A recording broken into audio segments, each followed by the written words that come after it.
Video বানানোর সময় হয় না, বানাইও না।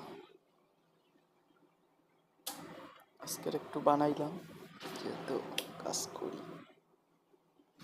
অনেক মাস ধরে ইউটিউবে ভিডিও দেই না একটাও।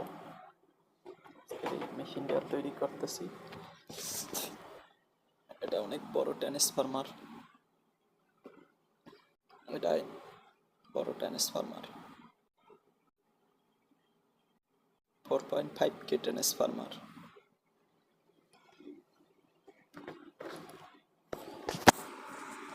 ভোল্টেজ অ্যাডজাস্ট করিয়া